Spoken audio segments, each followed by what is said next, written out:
നാം പറയുന്നതെല്ലാം എല്ലാവരും അംഗീകരിച്ചു കൊള്ളണമെന്നില്ല. കാരണം അവർ കണ്ടത് നാം കണ്ടതിൻ്റെ എതിർവശത്ത് നിന്നാകാം.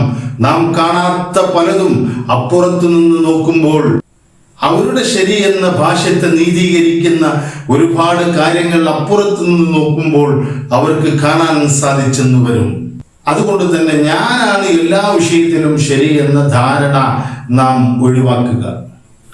അത് നമ്മളെ ആളുകളുമായി അനാവശ്യമായിട്ടുള്ള തർക്കങ്ങളിലേക്ക് നയിക്കുകയും ബന്ധങ്ങൾ തകരുകയും ചെയ്യുന്നു. തർക്കങ്ങളും ഡിബേറ്റുകളും ഒക്കെ ആവശ്യമാണ്. അത് വാശിക്കു വേണ്ടിയിട്ടല്ല, അറിയാനും അറിയിക്കാനുമായിരിക്കണം നമ്മുടെ തർക്കങ്ങളും നമ്മുടെ ഡിബേറ്റുകളുമല്ല.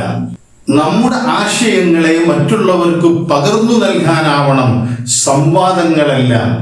അതിനുവേണ്ടി ഒരു മനുഷ്യനെന്ന നിലയ്ക്ക് നമുക്കുണ്ടാകാൻ സാധ്യതയുള്ള പരിമിതികളെ നാം മനസ്സിലാക്കുകയും അതിനെ അക്സെപ്റ്റ് ചെയ്യുകയും ചെയ്യണം.